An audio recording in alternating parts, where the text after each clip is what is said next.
And this is probably not as a negative reinforcement. I don't think it worked. I think I was just tired from stalling and kicking and the push-ups. Yeah. This show is all about free will. You can say whatever you want. Dude, the bike probably roost, but the photo we sent, the bike looks brand new. The line guy. She likes you, Ricky. She's your favorite. What are we doing out here anyways?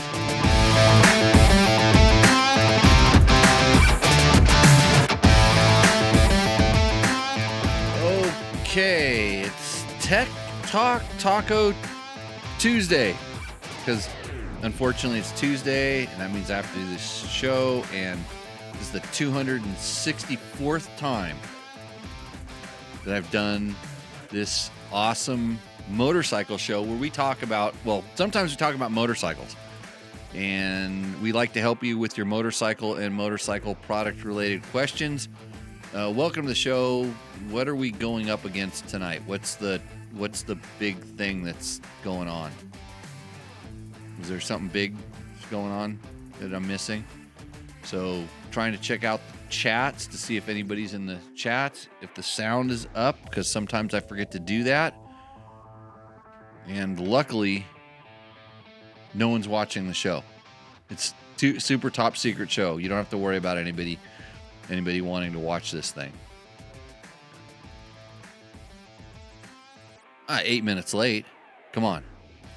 We were busy. There's tacos to be had. So you might be impressed with the guest lineup that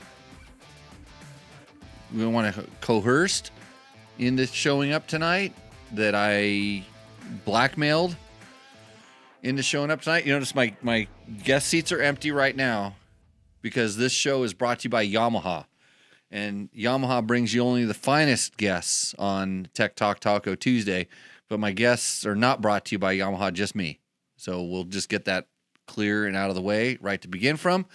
But eventually I'll get these guys in, because the other unfortunate thing about the awesome Dirt Bike Test Studios that you may not know, I mean, this place looks amazing. It is, because it has 2 massage chairs that these donkeys will not get out of.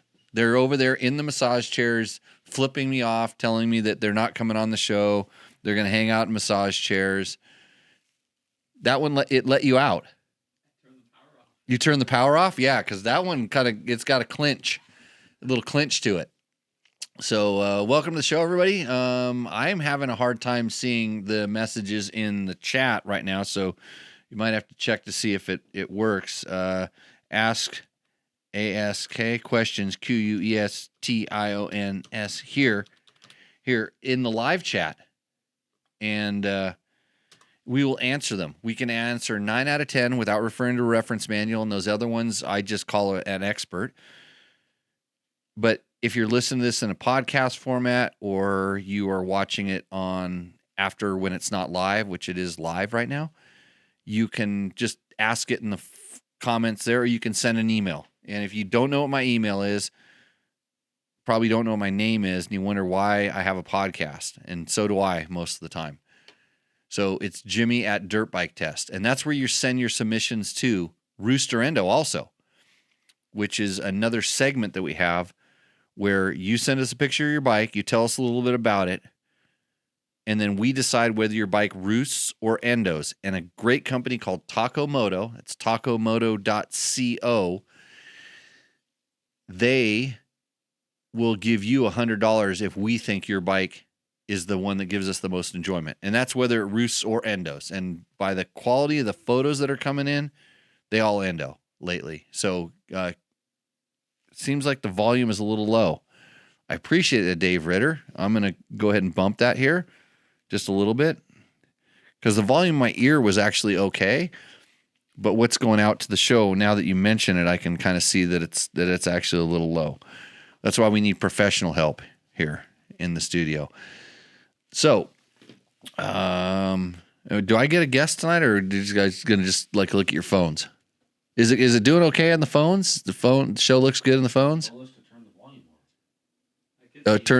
You can see me on the phone. Well, at least there's volume coming. Give it a volume check over there in your area code. See how it works out. It's that delayed. Yeah. Wow. No wonder nobody can watch this thing. We're probably getting censored. We might have said some bad words at some point doing this, and so they put an automatic censor on it. But if you want to know what our sponsors are, you can watch up there on the screen. That's, of course, that's Yamaha there. There's a few other ones that scroll through there. Those people have helped us out in the past, and then your comments will pop up in the chat, and I'm not seeing the comments like I usually do. So I'm going to push some buttons over here and try to fix it. Okay, who's first? Ricky. I'm trying to find Okay, Preston, come on over here. You're gonna have to sit next to me. That's your fault. So we're actually doing a little bit of what are we doing out here anyways? What do you call this? What we're doing? We're just What? becoming people of the desert. Oh, we're working on desert peoplemanship. Desert peoplemanship. Because nobody knows what we do out here. It's all classified and top secret. But I'll tell you what, I want a big shout out to Tower One and ICO Racing. Yeah, the Tower One's working great. Yeah. So I don't know what we do with those things. Somebody accused me of having a big screen TV while I posted something on the Insta things. And oh, look, Rally Navigator just commented, "Yeah, boys." And so I'm gonna get to you, Mike. You just chill out, because I got to pay for that free account somehow. You get a free account, I pay for mine. I know. Well, you should use it, Ricky. So Tower One. So we've switched over to we'll call it a higher level, way more professional system. We used to use a really good. Well, I don't want to call it a poor people system, because that's what I usually refer to things that are like just make it happen. But remember, we were using the RB Nav Pro and Rally Blitz and all those things, and those guys are just like us. They know how to do what they're doing, but it's not their main job, because everybody thinks I'm a podcaster. But anyhow, so we're using like all these different things, and every once in a while I would have to use ERTF, and sometimes we'd use what was Mike Johnson's system, the Rally Comp. Sometimes we're using Rally Comps, and sometimes we're using a new Rally Comp, and sometimes an old Rally Comp, and other times it's just fly by night. Yeah. So Preston Campbell, welcome to the show. You were announced as explain what you were announced as, because they sent out some PR, and you're riding the customer Honda bike. Yeah, I'm riding the production Honda, the CRF 450 RX Rally for Honda HRC. And oh, you know what? I'm going to give you some volume. Oh. How's it there? Does that sound better? Yeah, I think so. A lot better, isn't it? It's a lot better. So there we go. Now you have volume. So one more time, Preston. You are racing for who and for what and on what? Yeah, I'm racing the production rally bike for Honda HRC, the CRF 450 RX Rally, for the upcoming Dakar. And I can't keep track of it, because I see what you're riding, and then it's like, oh, what's that? What's that? And I can't even talk about stuff that half the stuff I see, which is why I'm dangerous. But I'm trusted, right? Yeah, you're a little bit. Yeah. Okay. I think so. Yeah. So I, anyhow, that's an awesome opportunity.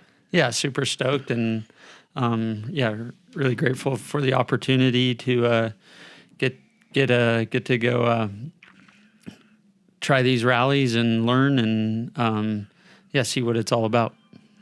Yep. See, we have this guy named Victor, who's like my off-site technical, we'll call him Beaner, because he's I think maybe Spanish descent of some sort. But anyways, no, Victor, that's the delay. See, he just told us that your mic was off. Oh yeah, it's off. Yeah, so Like that's why everybody wonders why this show is horrible. Because I used to have kids that came in there. They were kind of your age, maybe a little bit younger. Why do I piss off kids your age? You're scary. Really? No, not at all. Yeah, I've known you. Well, what do you remember, like the first time you went riding with me? Ooh, the first time, I'd say The first time I went riding with you was on my 150 at the The first real ride. first real ride. I don't know. I don't remember anything before that. Was there much before? Sometimes you were just farting around like wherever your dad was out. Like it was usually at a race or something like that. So you might have been just doing kids race or something like that. Yeah, I think. I guess my first memory is the trail ride on my 150 was I don't know, lots of push-ups. Okay, explain this. Explain why you were doing push-ups. I forget. It was every time I stalled or crashed, right? Or Stalled. every time I stalled. Because you know you're a Honda guy and you can't say anything bad about the CRF 150R, which is, by the way, a kickstart bike, and it's always been a kickstart bike, and it was a little race 4-stroke, and I was honestly kind of pissed at your dad because you were still a little twerp, and you didn't need to be on that bike. I thought you needed to be, I'm not your dad, so don't listen to that. I thought you needed to be like on an XR80 or XR100 or something like this. Yeah, I remember you saying, I think I should have been on the, what was it, the CRF, the 150, what was? It was probably a CRF 100 at the time. 100. Yeah, so your XR completely predates you. So you know the one that's hanging up in the circle garage? Yeah. Like I had that bike sitting in my garage. It was probably fresh off of a Costa Mesa Speedway Demolition Derby victory, and it was ready to go. You could have rode a mini Baja bike instead of it, that also is kickstart, but it doesn't stall as easy. So, anyways, so you did a lot of push-ups, a lot of kicking. Well, because they're not easy to start, and you were probably the seat height was a little challenging for you at the time, which is kind of strange now. Yeah, I was like 11 or 12, I think. Yeah, it was basically, I think you stalled a few times, and then I said, hey, because there was a lot of push-ups going on just in general. There was a lot of words you couldn't use. You had to do push-ups. Those push-ups are just a really good penalty. And I was kind of getting sick of, because I had an electric start bike. Your dad sure as hell didn't have an electric start bike, but I did. So I'd like to stop a lot and make him have to kickstart his bike because we were trying to encourage some push-button-manship over at Honda. And so I figured if you had to do push-ups, you would quit stalling your bike. And this is probably not as a negative reinforcement. I don't think it worked. I think I was just tired from stalling and kicking and the push-ups. Yeah. But we didn't go on easy trails. There was a lot of trails like step-up ledges that, on a smaller wheel bikes were difficult, and you were, like say, inseam challenged on a tall bike. And yeah, I remember a lot of push-ups that day too. That's good. That's good memory. Let's see here. So if you have questions for Preston, which by the way, Dave Donnelly says congrats on the Dakar ride, Preston. Thank you. And then your buddy Ryan Johnson is calling you P-Dog. Ryan Jordan. Okay, I can't read. I'm like not good at that. And Garrett Carlson has a question. You know how this show works though, Preston? The one thing that's very important, like from the Logan days, the reason I have a co-host is so that when I get busy doing something, which generally involves me grabbing something to drink, I can't talk. It's hard to talk and do. So your job is if you see me go for this, or maybe a question comes up like Garrett Carlson's question, I can say, hey, what does Garrett Carlson want to know? I have no idea. I haven't read it yet, but you go ahead and hit that right now. And I'll hit this. All right. Do I read it out loud or what's the rules here? Okay, so I'm not going to surprise anybody with this, but it is a podcast. and I mean, maybe you could do sign language because the people on the live show would get to see that. I'd say, I'll put on the guest here. Oh boy, we got to have somebody adjust that camera. Or actually, it's more for the next guest. Yeah, the next guest might need to come over. Yeah, because this is my camera, and you're close there, and this is everybody's camera. But so you could do sign language. I don't know that either.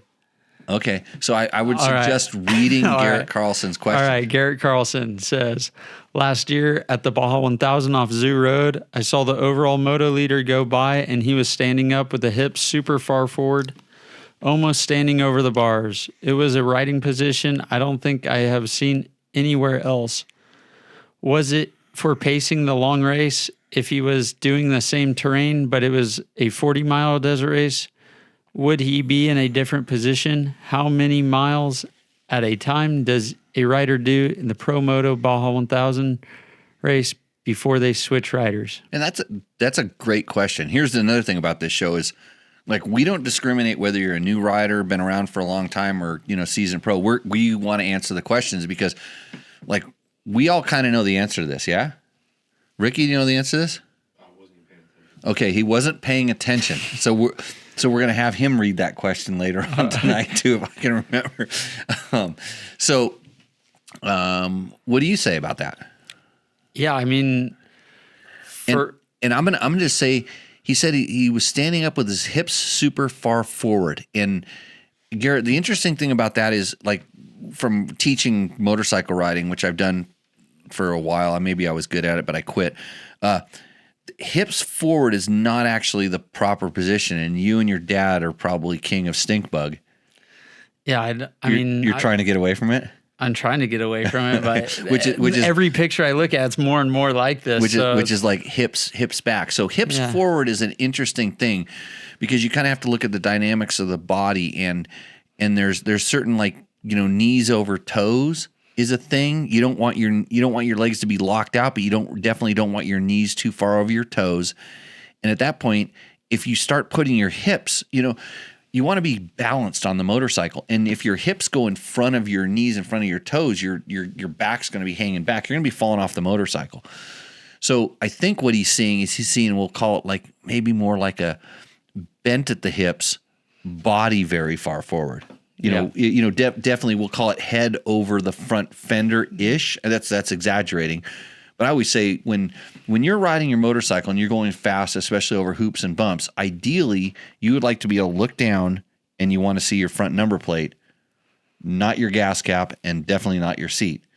Because the gas cap is something's not right. When you look down and you see your seat, that's like, oh shit, you're bracing for something. Yeah, you're hanging off back with just your arms. And that means you're out of balance. And so, yeah, being up forward and I mean, there was definitely a lot of racers before Danny Hamill or Dan Smith was doing this. Like, Danny Hamill was the one that really, because he was a big guy, and Danny would just ride way over the front of the motorcycle.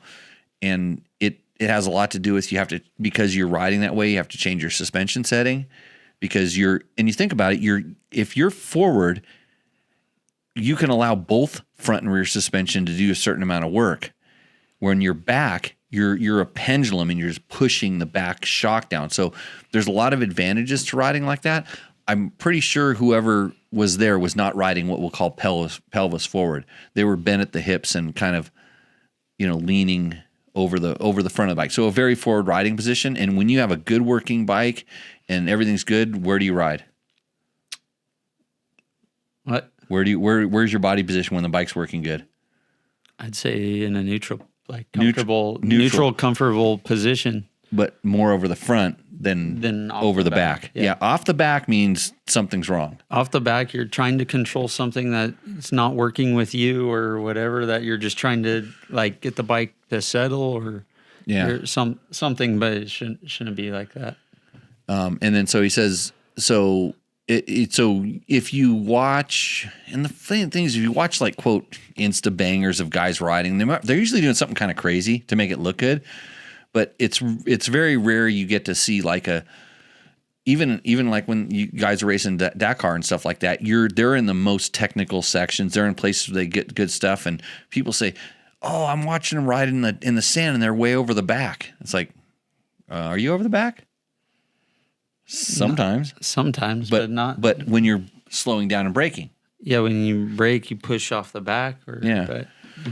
So, anyways, it's a interesting thing. So, was he pacing for a long race? I would hope so. Baja 1000. And if he was doing the same terrain, but it was 40-mile desert ride, would he even be in a different position? I would say possibly. Depends Think about, like, if you could ride in your best position in a desert race, would it be like that? I mean, if like I said, you guys, it's different from, I always think of comfort and bike working good and all this stuff. You would want to be in that position, that forward position. Yeah. If everything's working good. So, I mean, if I mean, even when your bike works really good, you still want it to go faster. And I always say, as you go faster, you start bracing for what you can't see or do. And then how many miles at a time does each rider in the Pro Moto Baja race before they switch riders? You haven't done Baja 1000? I've never raced a square Ricky, race. how many miles did you do? It depends what section you have. Okay, but how many miles? What was your longest stint in Baja? We're asking questions 300? of some guy named Ricky Brabec. 300? Oh, just 300? Like the biggest stint. Really? Well, it depends on where you go with. You split it half and half. How long? Because it's because we were like not that good. Because if we were really good, we would roll the whole thing by myself, like these Ironmen do, by the way. But yeah, you know, when I raced Ricky, we beat the trophy trucks too. Because trophy trucks weren't that good back then. Neither was our XR 600. In fact, it was pretty stock. In fact, I think, well, I sold a lot of that bike to NAR, but there's another one in the relic. One of the relics is in there. Skylar just made a 650. Skylar just redid it. XR 650. XR 650. Yeah, he wouldn't even know what XR 600 is, you kids.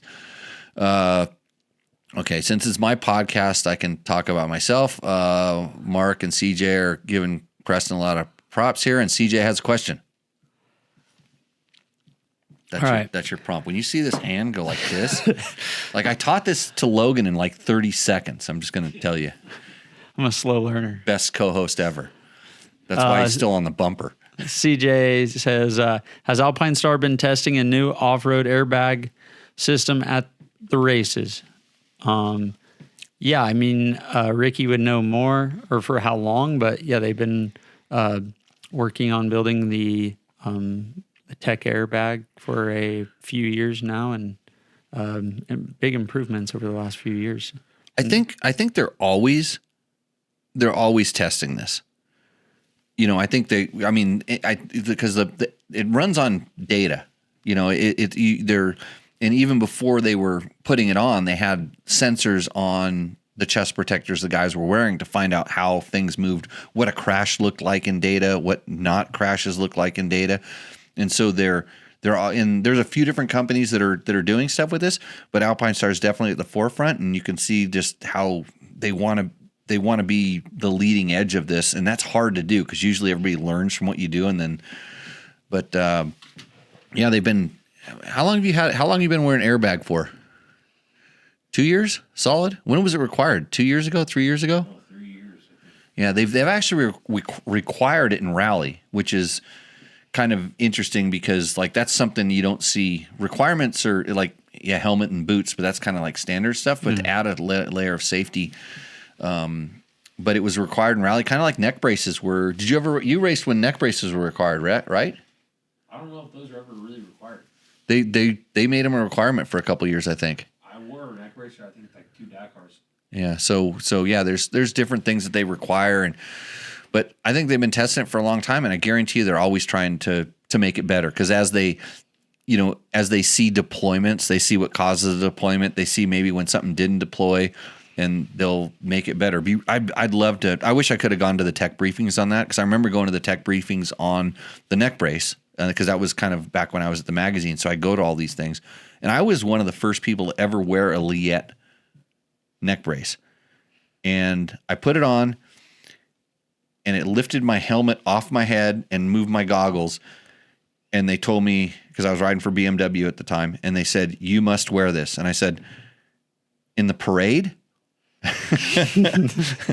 Because I'm like, I can't ride with this because I do what we call lowboy style. I go like, this is my thing where I go like this. And so it's not really conducive to a neck brace. And so they're like, no, you must wear it. And I'm like, and the Dr. Liette was actually there. It was at Erzberg, and we had to wear it in the prologue because we were racing the twin cylinder bikes up the prologue. And there was a new, BMW was gonna they helped develop, KTM helped develop that brace. They were going to use us riders to showcase it and stuff. And I'm like, I can't ride with this thing, and this was just on mostly a fast road. Imagine going down a hill. It taps. Yeah, back and taps you back. can't look up. And so these were like things that yeah, they designed something that really could work, might work, and then they were trying to require it, and I'm like, well, if you want me to just go not race, I can wear this, or I can race because I've raced with one forever, and even I think the whole Liette team was kind of surprised when I would sit there normally, and they fitted it to me, and the minute I get on my bike, and the minute I go like this, and they're like they'd never seen that before, but then they weren't. I guess I don't know. I'm worse than most people. Let's put it that way with doing that. And then they adjusted it, and then when they adjust it and I put my arms down, they go, "Oh, it won't do anything for you because it's too low." Because it's too low. And so I learned a little bit about the neck brace there. Luckily, I didn't have to wear it when I raced. I wore it in the pictures, but not in the race. And then all of a sudden, like, neck brace is a big thing. The people are saying, "Oh, it saved my life. It saved this, saved that." And I'm like, I get it. It might have helped and stuff like that, but especially the original ones, I know people that have bad injuries from wearing the neck brace. The neck brace caused certain kind of breaks and different things, and it was like, it's just like anything, like a knee brace. It's they're good at doing certain things and they're bad at others. So it's all safety equipment. I don't necessarily think I've seen a lot of bad case scenarios for helmets. Things like this. But anyhow, it's an interesting scenario. So kind of back to the airbag. I think it's a great technology. I'm stoked that they're doing it. I wish I would have been able to go to the tech briefing to see exactly all the information there, because when Alpine Stars put out their BNS, their bionic neck system, they were one of the first ones to kind of change the load points to try to alleviate some of the problems they had. And they also were very clear about what it did do and what it didn't do. And I like that about them. It wasn't like, this is going to fix everything, because some of the other brands were like, you have to wear it. It's the only way you can protect yourself. And I'm like, I can't wear it, and I don't see it's the only way you can protect yourself. And doesn't the airbag actually has kind of a neck collar on it, doesn't it? The shoulders blow up. Shoulders blow up. Yeah. Which kind of does some of the stuff that a neck brace could or would. So, anyways, it's a long-winded answer to a technical question, I think. I should write down all the things we talk about so I could put it in the notes for the show. And say that you already talked about them? Well, then people could go there and learn about it. Yeah, good one. But the problem is like, when I finish the show, I forget everything I did on it. I lose like 3 hours of memory. What are we doing tomorrow? How many Ks? Dumb shit. Oh, yeah. You put that in your pocket. You're going to read that tonight. Yeah. Okay. What does Garrett Carlson want? Oh, he responded. He said, they could have definitely been bent at the hips. Yes, he was very far forward, constantly chopping the throttle quickly over every bump, balancing. Yep. And so he's using the throttle to keep the attitude of the bike. Yeah, to either lift the front end or balance it or bring the front up. Yeah. So he's using the throttle. So you see people that are like over the back, and you think about how, you're trying to hang on, how much harder it is to work the throttle. When you're up forward, you're using the throttle to do a lot, and it's way easier to turn your wrist like this than it is to muscle pull. People are like, "Oh, pull the front end up," and it's like, it's so much easier to just go, but use the power. Use the power. And Jerry Bernardo, I gave the La Fonda report to your boss, so don't you worry. I've got the inside line. One of our Mexican restaurants here in town is getting relocated, so it's not Ramiro's, the home of Tech Talk Taco Tuesday. And by the way, if you're waiting for the tequila podcast, think in the first of the year. Think in the beginning of the year, we're going to start doing the tequila tasting podcast, which is probably a shit show. That's why there's a 9-second delay. So, okay, everybody, if you have questions for Preston Campbell, let us know. We can keep answering these things. Ricky, you like to come and hang out in the studio? I'm in the studio. No, in the real studio over here. Come on, get on the show. We'll do Roosterendo. How about that? just sit on the other side of the presser? Or Sit on Yeah, the no. There's a your own chair. There's a mic, chair. a There's a chair. mic, and there's a headphones for you. Yeah, and then Jim can come over here and You can talk about your burrito. you guys should be dropping monsters down on the table.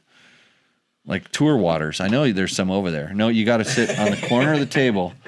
You got to come all the way in. I know how much Ricky likes doing media. This doesn't count, though. This absolutely does not count. Ricky Brabec, Turn my volume on, dude. two-time Dakar winner. Welcome to the show. I just did. Thank you for reminding me. That mic picks up a lot of extra stuff, and it makes me echo. So actually turn it. Go see how it works. Still got an echo, dude. We got an echo now. It's all right. See, you're wrecking the whole show. It's okay. All good. Welcome to Tech Talk Taco Tuesday. How many times have you been on this stupid podcast? I don't know. 200 and something, probably. No, I've done it 260. This is for you. Because this is what everybody gets when they ride with me.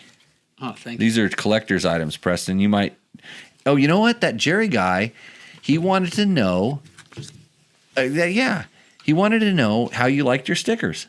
I really like them. Thank you, Jerry. Let's hold up. Let's hold up the stickers, I'm everybody. stoked on the stickers. Yeah, I'll trade Jimmy them later. Yeah, I don't have a Preston sticker. I know Ricky doesn't even have a sticker like me and Preston do, so it's pretty cool. Not yet, dude. Jerry's still working on it. Oh, he's working on it? Yeah.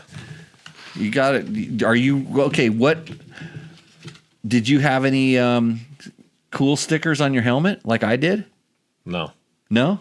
Then you're not getting your own sticker. It's Like that simple.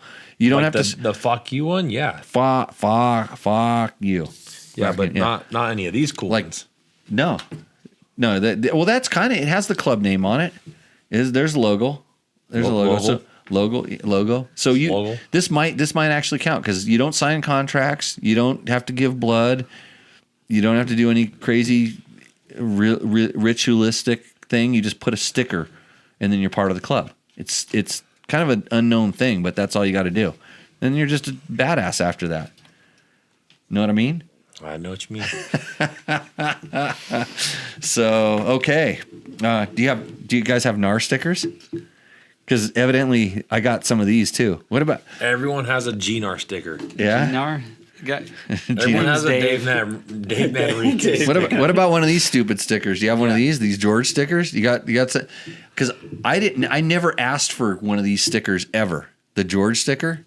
This is why you have to watch this stupid podcast because instead of listening to it, you can see these dumb stickers that we have. Like, I mean, the only dumb one is George sticker. No, that's the best one. It is. I think it's funny. They Imagine if we just, all had our own Bitmoji stickers. That'd be great. I don't even know where they come from. I bought my for my wife's Sticker birthday. meal, dude. For my wife's birthday, I bought her a new truck. And okay, I got one cool sticker put on it by the guy who brought me tie down so I could put my motorcycle in the truck because I kind of bought it a little bit like kind of on the whim. I rode a motorcycle down there and told the guy, I said, I'll take this truck if you sell it for me this now, or otherwise I'll hop on my motorcycle and leave. Got the price I wanted. Okay, good. Now I don't have to wait to take it. So my buddy Jerry shows up and gave me tie downs to put my bike in the back of the truck, which is super cool, and helped me load it. We had to lift a Tenere in the back of a truck with no ramp. Lucky it's a Yamaha Tenere. By the way, the #1 best adventure bike in the world, according to me. Yeah, pretty good slide in the sponsor for Yamaha. That's a Yamaha Tenere. Go to your Yamaha move, dealer. dude. Yeah, go to your Yamaha dealer to check that out. But and then Jerry put a sticker on my truck, which is actually a pretty cool truck because it's a sticker because it looks like the Massachusetts CHP thing. You can put her up on the table. She's allowed. And then next thing you know, I get home and I have one of these stickers on the truck. So, hey. And we have a cat. That's Jimmy's mascot. There, Selma, put your favorite part on the screen. Well, I mean, it looks just like my screensaver. If you look, Selma, are you happy? How's it going? Pet her a little bit. There we go. That's the angle. And I got somebody. Go here, guy. Somebody told me they want the guest to speak. We're speaking, dude. Get the fucking cat's rubbing your butthole. Okay. Get out of here, dude. What do we got? What does Tom Daniel want? All right. Tom Daniel says, "Hey Jimmy, I'm currently riding a 450 RL as my dual sport bike. It has a ton of miles on it now, and I'm considering an AGP to replace it. In your opinion, is it a dependable bike that won't leave me stranded?" I'm not gonna. You're a Honda guy.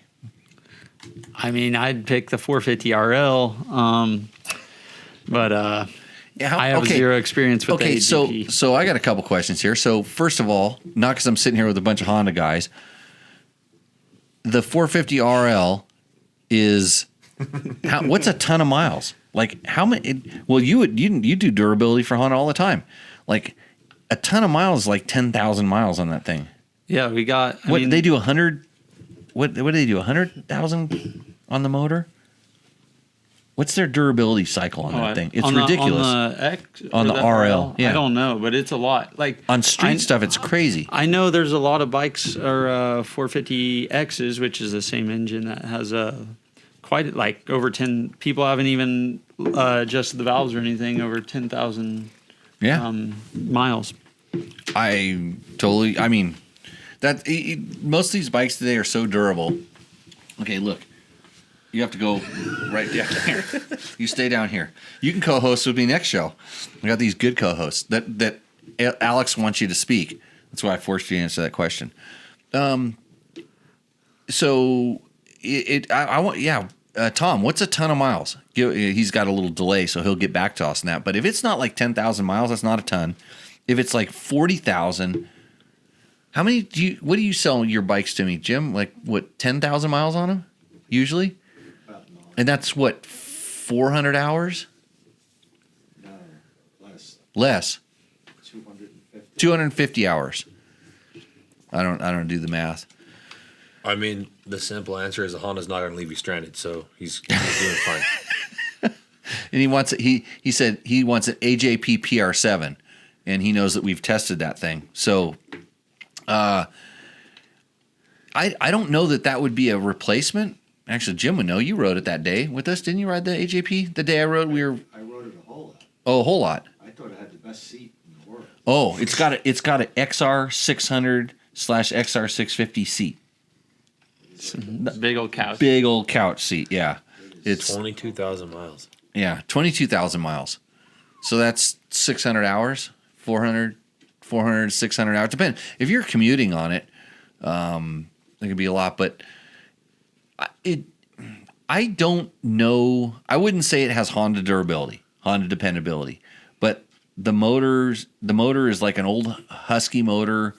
It's not the Swedish Husky, but the Italian Husky motor, and they're kind of well known for being pretty durable. So I don't know. If you're riding it that much, if you want to get 22,000, would I trust an AJP 22,000 miles? That's the question he's asking. What do you think? Well, yeah. I think he just needs to stick with the Honda, dude. There we go. Yeah. Yep. I would say that the Honda is one of the safest bets if you're going to put a lot of miles on something. Hondas, Yamahas, KTMs, all really, really good. So, okay. So hopefully I answered your question. But if you want something different, go with the AJP. So thanks for answering that question, Ricky. Yo. Hold on a second. I got to get rid of my cat first. I got to do something else here real quick. Got to put on a different hat. There you go. Thought I put on a hat. I don't think this is mine. I think this might have been my wife's hat. My wife's hat. So there you go. The hat doesn't bother you, does it? No. Yeah. I only wear sponsor products, but thanks for the shirt. Yeah, see? Yeah, it's River shirt. You're kitted. Yeah, kitted out. You're ready for the river. Yeah, I was gonna have a rip and dip sombrero. I was gonna pull out, but I thought I'd pull this one out. Sips and dips. That's Kendall. So Anyhow, we're gonna go into Roosterendo. Yeah. Did you submit a bike that you're trying to sell? No, because you were over there hounding me for being in the massage chair from the rough day, and now The rough day. I couldn't freaking send you over a Rooster Indo. So hopefully other people sent you over Rooster Indos. We did. We got some submissions tonight. It's really Roosterendo brought to you by Taco Moto.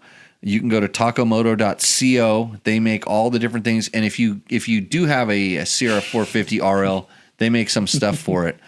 Yeah, sorry about that, Tom. Well, if he thinks that's weird, let me show him my screensaver for my phone. This is where it gets weird. Let me. Carne asada tacos. This is my screensaver for my phone. By the way, I don't know why it picks it up there, but it's kind of the same scene you just saw. But a close up. It's a close up. Like, I mean, that means your cat loves you. Hey, Eduardo Rosa says, "Salute us, Ricky, from your Sonora Rally friends. Carne asada tacos is waiting here." We're coming back soon. Yeah, Yeah. You put Sonora on the schedule and not Nora? I didn't put either on the schedule, but they're both easily to get to make happen. Well, But we can also go down there and do some training too. As the race director for the Nora Mexican 1000, I would like to say I would like to extend an invite for carne asada tacos and really good road books all the way to the tip of Peninsula. I know the guy that puts them together. They're not bad. I think I wrote a couple of them. I know. For training purposes. Yep. Are they good? Yeah. No, they're good. Come on, pump it up a little bit. No, it's good. It's fun. It's fast. Good food. Good. I think what makes a trip the best though is having a good chase guy. And yeah, like you said, it's definitely beginner friendly. Like Dexter? No, Jose. No, Juan.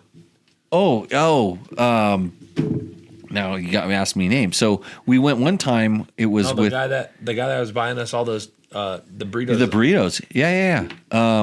Arturo? No. No, it's now you said too many Mexican names. Well, I'm gonna. That's how bad it's. Luis. Yeah, I forgot. I said them all. Yeah, you said all the names. So yeah, Luis was our chase guy because we've had Pepe. We were there when Pepe was our chase guy once, or you didn't go on that trip? That was me and Mike. It was Dexter. Dexter that one time. Yeah, that was Luis. That was a mess. That was Dexter did. I still can't believe that Dexter was a fire chief. Me neither. He's a good guy. So yes, Steve and Jennifer Morton says, "Come and race Nora." And if you're going to do it, if you want to go do it and you want to do it turnkey, maybe in a side by side. That's a different course, but you can do it. It's still fun. Same. They're going to be closer this year. I mean, they're going to have more finish locations at the same spot. But I don't like bikes and cars racing on the same course. So if I'm making the bike course, I don't want cars up any bike riders' ass. Period. Yeah, that's safe. Yes. So I was going to say that you should have Baja Bound do your turnkey, Baja Bound Moto do your turnkey. Just show up, arrive, and ride. They have. I'll bet you can even get them to put the ICO Tower 1 on your Baja Bound bike, and then it's mindless. So all that stuff. And Tom is damn cat porn. Well, don't call it that on the show because then we're going to get a different rating. We're going to go from PG-13 to R. And I don't want to tell you what my cat's doing down under the table right now. Yes. So the Sonora Rally, we know because we used to ride through the Altar sand dunes all the time. And I remember when Scott Whitney was telling me about the beginnings of it, I'm like, oh, that could be the best rally in the world. In fact, the only reason I rode down there is because Danny Laporte flew over it in a plane. He goes, hey, there's a whole bunch of sand dunes down here. You should ride your motorcycle across there. It'd be great training for Dakar. So that's what I did. That's a good area.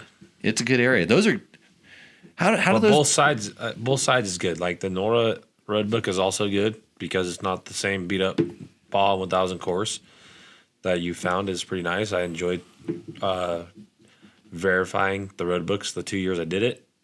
Sonora is also fun, just a different side of the water, but yeah, they're both good. I mean, they're both entry level rallies, and I mean, it depends on how much fun you want to have. I think the Nora you might have a little bit more fun. And Where the Sonora's Sonora's more more real rally. Sonora's more of a real rally, real race. Where Nora, never been to the Nora, but I just heard it's party every single day at the finish line. So Yeah, it's finish line celebration, we call it. it's more of like a ride/race, and the Sonora is more of a race/race. Like Nora is like, it's like, you know how when you probably can agree with me, when you went to pre-run Baja, how much fun was doing the race? You don't even remember the race. You remember What was pre-running. fun? Pre-running. I hated doing the race. I didn't want to do the race, but I enjoyed going down there to pre-run. The race was the punishment for having all that fun pre-running. Yeah. Like low stress. Kind of like, well, today was kind of punishing, but kind of like if you had to race today, you'd probably be mad. Today, yeah. Well, I'd probably be happier actually, but Oh, because you wouldn't think about it so much because you'd be just focused on racing. yeah, getting to the finish. Yeah, and today he liked telling the guy that made the road book what a pile of crap it was. Oh, I didn't say that one time. Well, I know you, but I looked in your eyes and I saw that. So, Alex got a question. All right. How often do you guys change coolant? I'm using engine ice, and it says to change every 2 years. Coming up on that, KTM 350. Okay, by coolant you mean tequila, right? That's the code word. Change it, just add to it. Yeah, I don't ever really change coolant, especially if it looks good when I drain it out, like when I'm doing a top end or something like that. If it looks good, most of the time it goes right back in. But I don't ever change it as a, like, quote, a maintenance item like oil or anything. So I don't know if you guys have any. Phil hasn't been to Pahrump in a while. It looks like.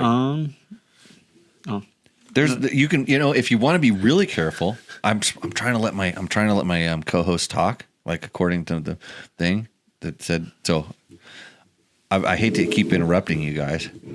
Preston didn't ask the damn question. What question?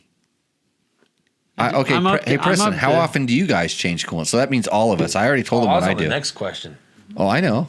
You got to slow down because we're trying to get the co-host to talk. All right. For me, I don't usually change coolant too often. I guess if I rebuild a race bike, the motor and stuff, I'll put fresh coolant in. But usually that happens before like 2 years or something. So but yeah, not a normal thing to just change just because. Ricky, remember when you had to work on your bikes? Like today? No, you're a factory rider. You have factory mechanics all the time, right? Yeah. Changing coolant? I don't know if I've ever changed coolant unless I broke a radiator. So there's your answer, Alex. Crash more, and then break the radiator. Don't do that. Oh, okay. It's good advice. Phil Walker. That's why I said Phil hasn't been to Pahrump lately. He has not ridden any Pahrump road books. Yeah, Phil, you should come. Jimmy's always available to ride Pahrump road books. No, I'm not.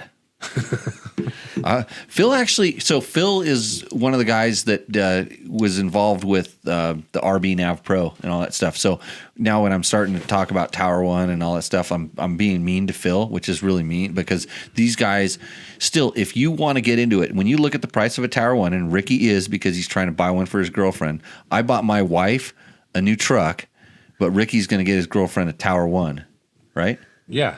Good job. You're working way up. Way up. I'm wearing her hat right now. So they have something called RB Nav Pro, and it's pretty damn close to the full functioning thing. And they're always doing little updates and stuff. And it was what we started with. It got us off the ground when we went into digital road books. And I used to laugh at you guys sitting around here, Preston. You don't know about this. Like him and Andrew would have these stacks of paper about this tall. And they'd have to cut, and they were on the cutter and cutting and taping. You've done a little bit of it, but not to the level these guys had to. I've done a little bit, but you know how I send you that email, and you put that email in your files, and you send your files to your thing. Yeah, that's super nice. That's what you got to do with the old RB Nav Pro. Quit playing around with the stickers there, Ricky. Preston's coming in at like such a good time. Road books are accessible. You can even buy stolen ones on the internet, I heard. But where are you going? You're in the dark web? No, I just heard. But you can buy stolen ones from the internet, and Preston's not taping any road books. Yeah. I just need to make him. He should probably untape road books. That'd be fun. Yeah. You have to untape Yeah, all these those these rolls books, dude, stacked can you up. untape these and put them in order, please? The ones with Yeah. Jimmy's tape. Yeah, with Jimmy's tape. That's absolutely terrible because he buys it. I don't even know where, dude. in a my tape was store. bad. Oh, it's terrible. Well, until Andrew came here, my program was really off the rails. It was bad. Andrew came and he bought me that paper cutter thing. Yeah, Remember he dude, brought the paper so cutter? nice. He'd come every time he'd show up with a new like a cube of tape. It's like brought his drugs. You know, he's got because he bought the good stuff, the Scotch tape, not the freaking whatever tape you had. It was dollar terrible. store. Yeah, it was like clear, but with a yellow tint. You could, dude, it was terrible. So the RB Nav Pro guys. So if you want to get into it, it's a great way to do it. I think they've gone to subscription fee. You used to just buy the app, and now I think it's a subscription fee, and you can do it, and it's an easy way to do it. Like, so when you hear about all these like kind of low key rallies and stuff, there's lots of different ways to do it. I don't think anybody's printing paper rolls anymore. That was nightmarish. But if But they should. well, you try. Remember when you were gonna build a roll printer? Yeah, What was that going to cost you? there's a lot, but it's still paper's still. Oh, The paper's best. better than digital. Yeah. Oh, here we go. Here's the old man over here. I was digital before anybody. I was digital before there was digital. That's because you know how to work a computer. Me and Preston over here don't even know how to turn our computers on, dude. I'm just lazy. We know how to cut paper and tape. Just do the extra work. Well, you can probably get a paper roadbook holder pretty cheap these days, and if you know how to go to Kinko's or wherever you need to go to get it printed, and then you want to cut and tape, and it's probably doable. I'm so glad we're not doing paper anymore. It's makes This show would not be happening. there it is. Here's filled us in. The app is free, and the waypoints and Bluetooth controls a subscription. So this is how easy it is to get into Rally, and it's Phil is giving you your first hit for free, because once you do Rally, you're gonna like it. Somebody else just told me. But that's not it, dude, because you still need a book now. Like you said, you can find them on. Also, you can find books on the internet. Yeah, there's books. It's easy to get, or if you just start searching now with the digital stuff, you can go on Facebook groups and be in clubs, or meet a guy that was into it and he told you about it, and he probably has a book. I mean, if somebody has the stuff, they have a book. You can get something, you can try it. And somebody just did Rally, and they said, I thought it was stupid. And then I did one, and I can't believe how much it changed, quote, the riding experience. I tried telling that to my buddies that don't know anything about rally. I'm Well, like, dude, it's a whole different perspective of riding. This is what electric mountain bikes are like. It's what like riding a really good electric dirt bike is like. You wait till you ride a really good one. Hey, ask your HRC buddies to ride theirs. That thing's got to be really sick. Maybe. Ask. Nope. Yeah. Nope. Because you're scared. Nope. Chicken. Everybody says I hate electric bikes, by the way, too. So I'm going to stick with it. I hate electric bikes. Now just clip that out. So the clip that out and just play it in the loop. Play it in the loop. It's like road books in the beginning. You think, oh, it's kind of stupid. It's too much work. It's all this other. And it's a little bit extra work, but it completely changes the riding experience, and it's really fun. I wish I remember who told me. They just did a road book, and they said, "Oh my God, that was so much fun. That was a lot of fun."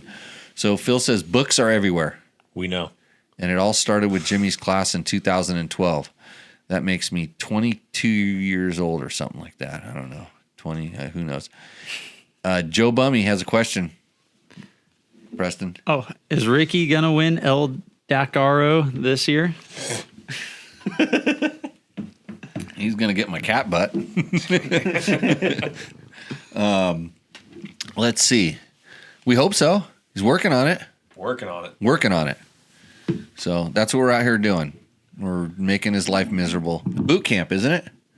This is the beginning of boot camp. This is the first week of boot camp. Just take it and throw it. Just huck this thing out of the... Here. There we go. I'm going to get a tick for cat violence or something like that. You got some. Oh boy, you got something up on the screen, dude. What's up on the? Covering your picture. Uh-oh. Oh, the cat must have touched something on the computer screen. Gosh dang it! Did somebody complain that? Yeah, Hey, the Jim, audience. go grab that mouse right there, and Give it to Solomon. see if you can find the cursor and go click the X up in the top corner of that thing. This is a Super loose program over professional here on the Tech Talk professional Taco, show. Show. Okay, so Garrett Carlson. Oh wait, with Phil Walker. I invented RB because I wanted to get my friends into it, but no one wanted to invest in the tech and the roadbook scroll. Yeah, he's lucky. He has some really good friends that got together and they kind of kept with it. And I met them out in the dead. It's the same time that Andrew and I really connected, because Andrew thought I was a ding dong, because I when I was a journalist. You fixed it?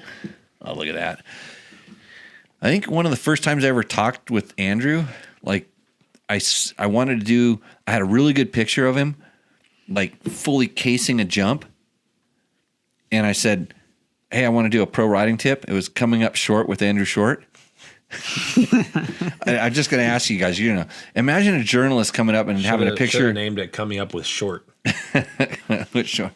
Imagine you're like, a guy has a picture of you doing something bad, and I don't think about it at the time. I'm thinking about this would be such, because I figured he would be able to explain, because it was a step on, step off at Daytona Supercross, and he stepped on, and it was a really big gap, and there was a couple guys, everybody started going for it. I'm like, holy crap, I couldn't believe they were doing this gap, and so I went and started shooting photos, and Andrew, like about 10 other guys, couldn't do it. They just couldn't clear. I mean, they did it on the first couple laps, and then it stopped happening because there wasn't the traction to do it.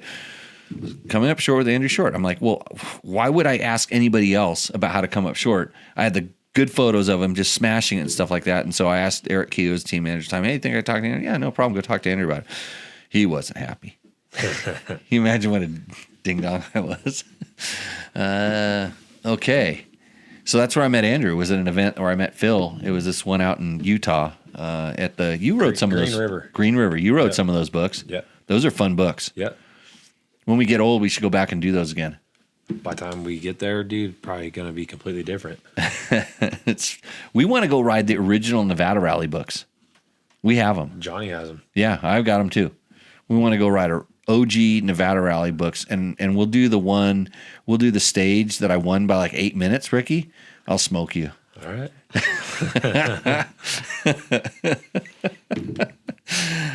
What does Garrett want to know? All right, Garrett says, why don't rally races use GPX files and modern navigation devices? It would reduce the barrier to entry tremendously. Much cheaper to mount a Garmin or phone to the bars, right? That's not rally. That's not rally. Yeah. That'd I mean, just be that's following that's like called That's track. Baja. That's called it's track log following. Dual sport. I mean, yeah. Why not just pre-run the Dakar? I mean, it's just a different style or different format of rally, and what the navigation does is makes it so that you don't memorize where you're going, or you're never gonna, believe it or not, it's actually hard. I would be willing to bet if I gave you a GPS track log line, and that's all you got. It's hard. You tried it with me before. Yeah, we have a training way that we do this. Yeah. But I give you a line, and you give somebody a road book, and I try to talk this to when we're talking with the Nora folks, the cars, because they get a line and a road book, and then that's too much, because the road book tells you exactly what to do. The line has a lot of extra line that you don't need to do anything on. You need to read terrain, and the road book tells you where the dangers are. And this is when you pre-run, then you go pre-run the line and you add your own dangers based on your speed and stuff like this. So it's just different levels of technology, different levels of, quote, the game, whatever it is. And I would be willing to bet, I would bet my last dollar that I can't afford to lose on if you gave a Baja guy, I don't care which Baja guy, a line that he can't pre-run, and you gave a rally road book guy a road book. The road book I would smoke the line guy. She likes you, Ricky. She's your favorite. The rally guy would smoke the Baja guy. 100%. Yep. We were in agreement there. Following a GPX is way slower. There, Phil says it right there. So, and he says, Phil says the Nevada books are still good. well, most of the books are still good. He's talking about Green River books. Oh. So he was one of the guys. Remember, you remember Phil was out with us when we did the Yeah, Tonopah training. Yeah. So, which most of those books still work too. Actually, The fences are open. that fence. You may not know this, Ricky, but if you hadn't found that fence, your car might still be sitting out in the desert at Vegas to Reno, right? How did you recover your car? I drove it back in. I thought that somebody went out and got it near that fence. No, that fence was before Tonopah. Yeah. Didn't you make it there in the car? Yeah, I made it a little bit past Tonopah. Right past the fence? Or right at the fence? We didn't even go to the fence. We turned right on the main road before the fence. Yeah. So, That was closed. hey, look, Garrett just made my day. He says it's really interesting because he learns something every time he watches this show. Well, Garrett, I'm going to apologize in advance for for how horrible this show generally is. You must have had a couple good episodes because we got a cat problem here.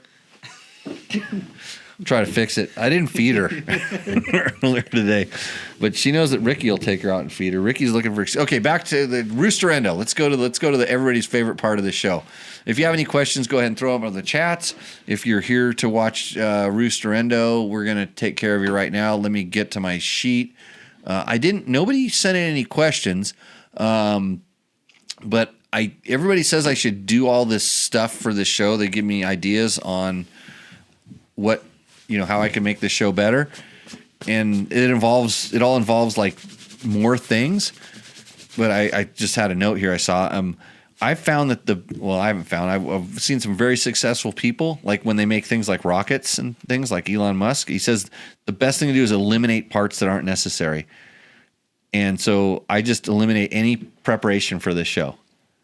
Because obviously it's not necessary. We know this. So with that, I'm going to call up the Roosterendo screen here. I got to figure out, let's see where we're at here. I got a lot of pictures. That dude sent you a selfie.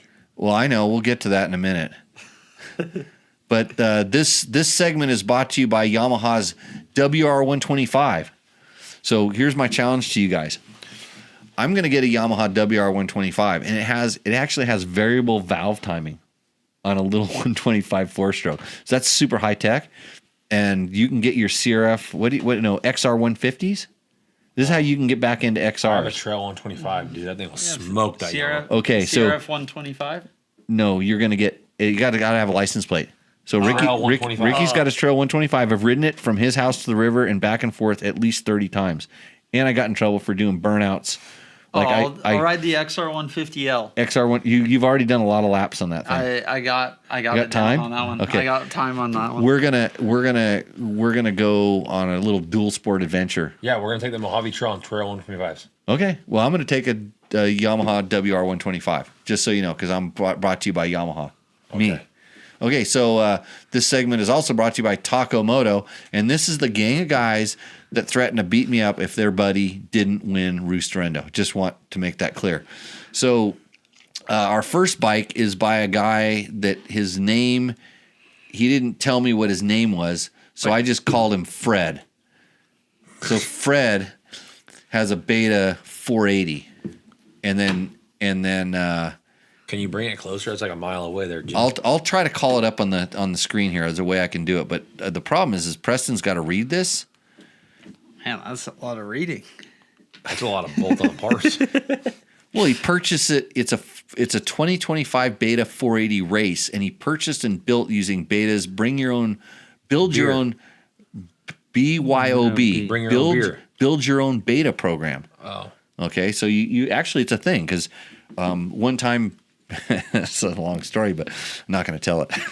Anyways, I've had one built like this.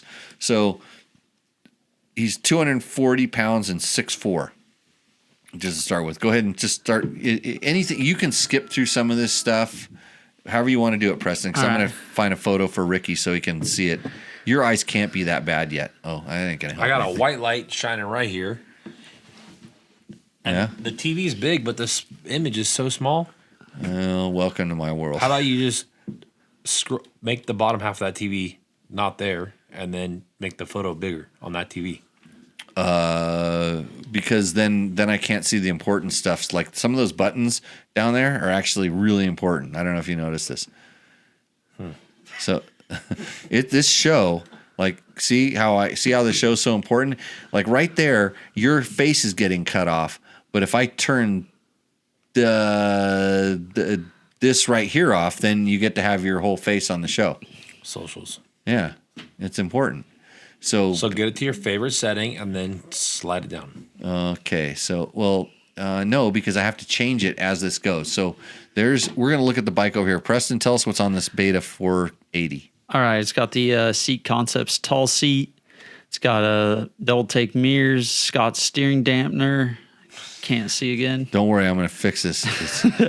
There, just for Ricky. There we All go. right, he's got the full wrap hand guards, ODI lock-on grips, bulletproof radiator guards, carbon pipe guard, Q4 silencer.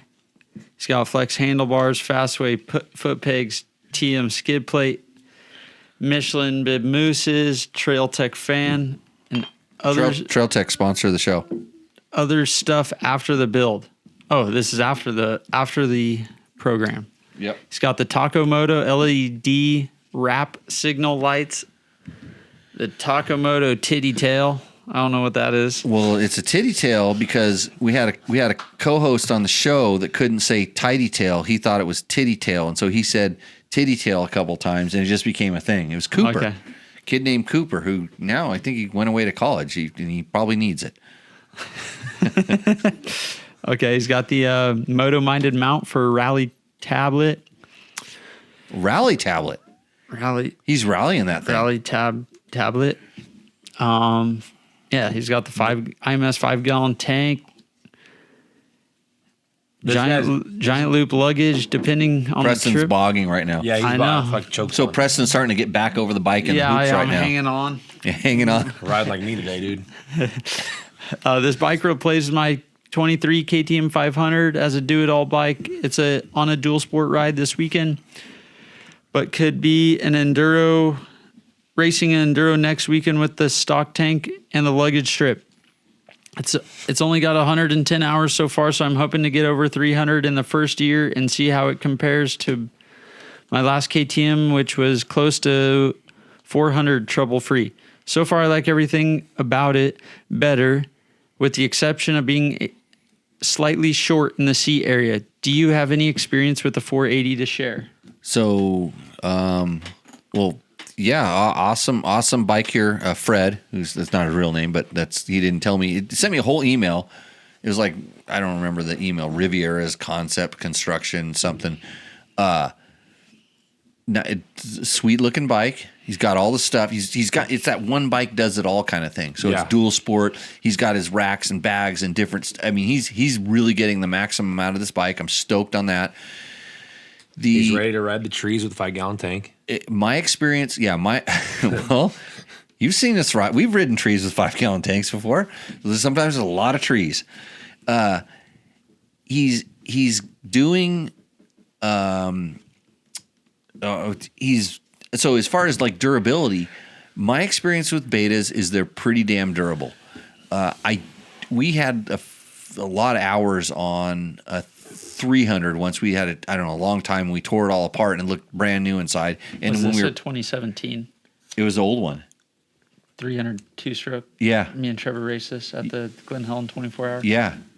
We tore this thing apart and it looked brand new inside of it. So, but they were literally like overbuilt. They haven't changed anything hardly on their 4-stroke motors for a long time. It's like one of those things like if it doesn't break, don't change it. So yeah, I think you're going to be pretty good there. And so he's talking about having a KTM with 400 trouble-free hours. That's completely normal. And all these guys that are worried about their bikes breaking in 50 hours or 80 hours, you're you're out to lunch. You're reading too much internet posts. Yeah, too many internet posts.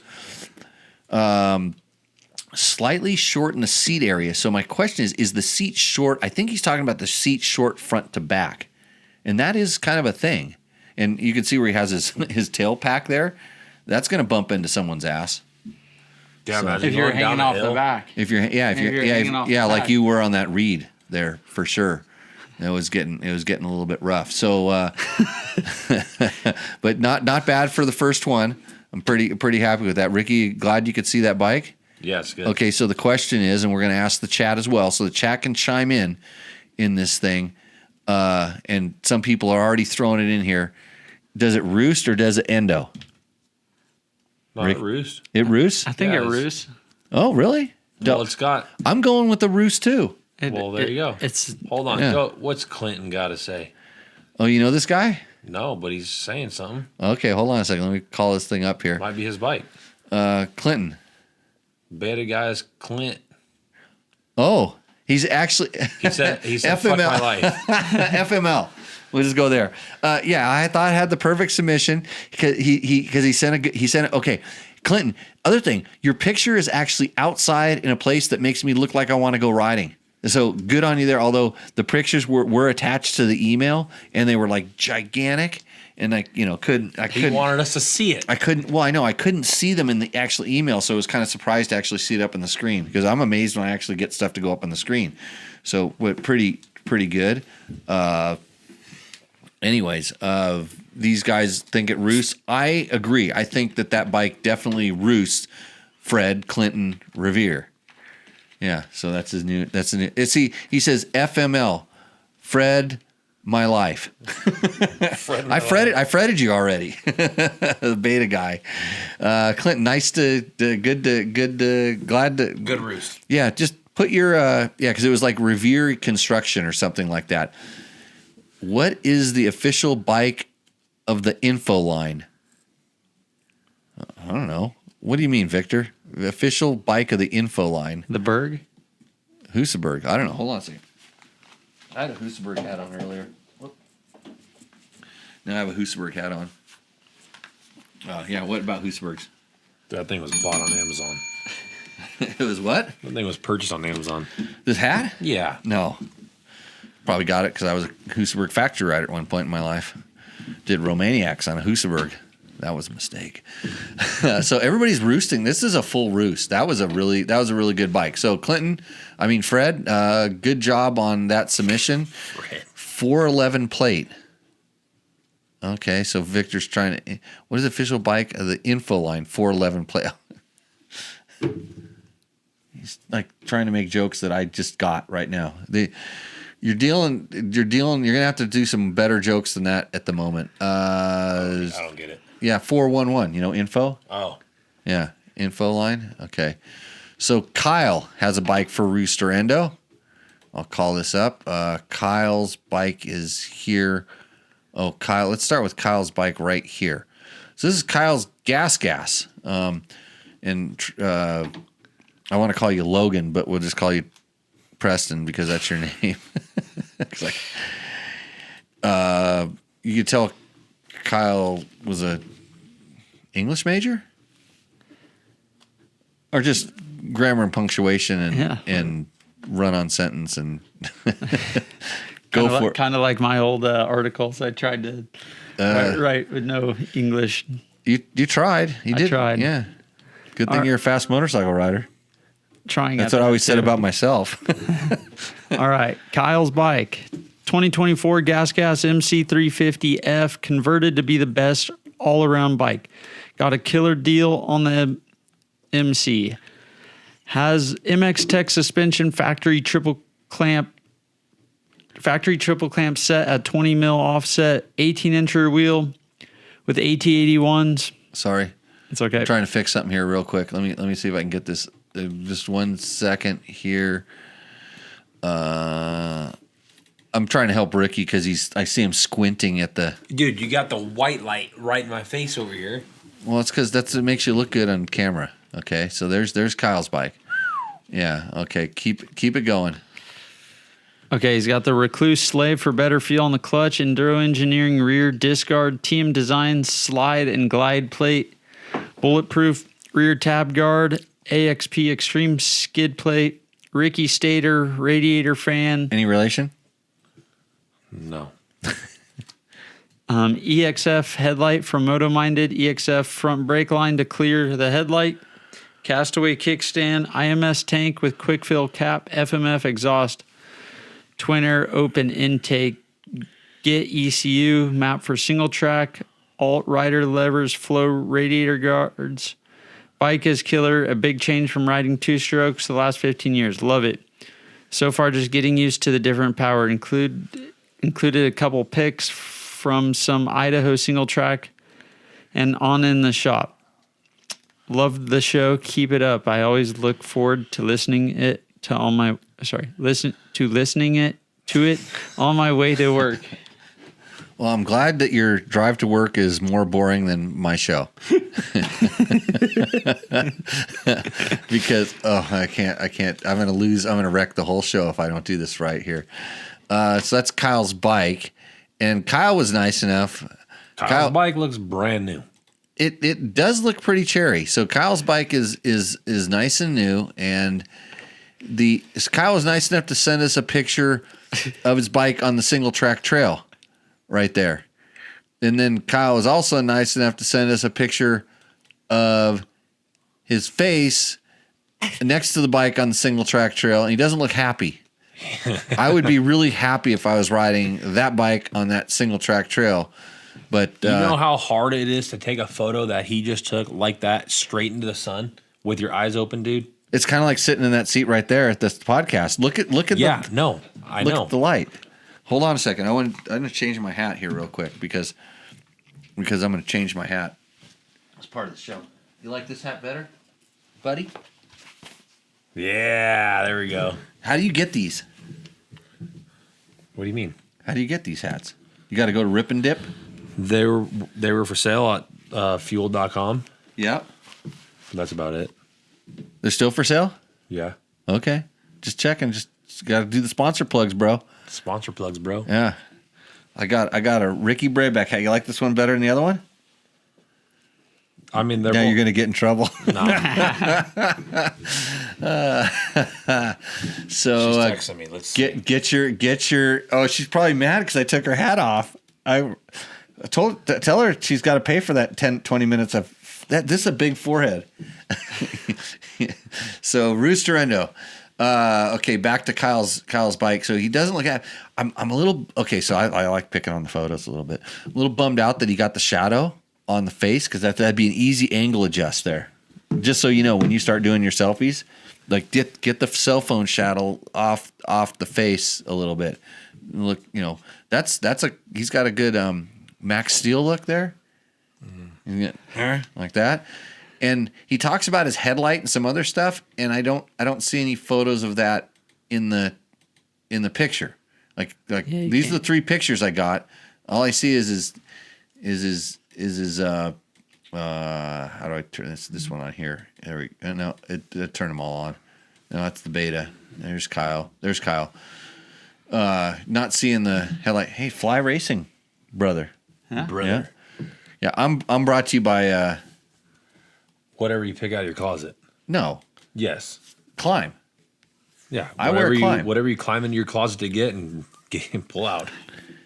Hey, at least I didn't have to go into your buddy's. I didn't have to go into my buddy's house and peel a collector's item jacket off the wall so I would have a jacket because you can't wear Climb. I would have given you a Climb jacket, Ricky, but you just had to take something off the wall. I wonder if Ricky's the guy that has my Dakar jacket that came. Like somebody stole my Dakar jacket. Don't know where it's at. My best one. I mean, I finished third one year, Preston. It was in the house? No, I think I loaned it to somebody for a museum and they never got it back. I keep talking about You it. haven't been to my museum, dude. Maybe it's there. Your museum is kind of like my other house. I got a lot of stuff. Yeah. I got some cool things. I got stuff signed. People would pay for some of this stuff that's on this wall. Like your signed. Actually, if you want to sponsor the show, send Send me money, and I'll peel off Ricky's stuff off the wall right now and sell it to you to sponsor the show. That's how you sponsor the show. Just buy something signed on this wall behind us. Another sponsored segment we have is I have a book from Jerry Bernardo, and if you send me enough money, I will make Ricky Brabec read one of Jerry's poems tonight on the show in the devil voice. Yeah. I haven't even seen this book. Yeah, Let me so see this thing. Don't read it because you're gonna have bad dreams. But it's really good if you want to read it. It's called Coffee Brewed with a Graveyard Mist. It's like that's 2 books old. There's a new book in the shop. So when I start having problems when I'm working on mechanical items and I get frustrated, I read that, and then instead of wanting to break whatever I'm working on, I just read it and then I just think about slitting my wrists. But it's okay. This is a plug for Jerry's book, by the way. Okay, so Jason Abbott says Kyle roosts. Is he one of your buddies, Jason? Because I'm not into the. Jason's all about roosting lately. Yeah, super roost. By the way, I gave the Can-Am back, Jason, so it's back in Creative's hands. I think. I hope. I'm done. I'm over electric bikes. I'm not riding them anymore until I get another one. Until Ricky brings the HRC one here. You can bring it out here. I'm torn on Kyle. I'm torn on Kyle because I don't like the garage photo. I'm totally against garage photos. From now on, if you send a Rooster Endo in and has a garage photo, your bike fucking endos. Unless you have something really cool in your garage. He sent not a garage photo. Yeah, but the other photo is like a selfie. It's like for his grinder profile or whatever. He's showing you what he's got, dude. I mean, I don't even have that look in my grinder profile. I mean, mine's just like, I don't even know. All right, yeah, Jimmy's taking charge of this one. And then there's no. What do you think it roosts? This show is all about free will. You can say whatever you want. Dude, the bike probably roosts, but the photo he sent, the bike looks brand new. Yeah. So he could be right. That could be a new bike, and he's riding an old bike in the photo. It has. If you look closely, I think there might be mud under the fender there. And when I first saw this photo here, it looks like the fender is actually kind of like That's crooked. why he's mad. Oh. He broke the plastic subframe, dude. Do gas have plastic subframe? Don't know. I don't know. I haven't ridden one lately. I have to ask Trevor. Trevor knows these kind of things. My buddy's got one for sale. You should buy it. I don't need another motorcycle. He should buy one of my Husabergs. No, he wants for a lot of money. A Honda. Oh yeah. Yeah. Oh, that's right. I saw the text. Yeah. The Gas 350 is a really good bike. I think it's a really good bike there. But that might have been when it was new. Yeah, dude. It looks clean. That's a silver front wheel.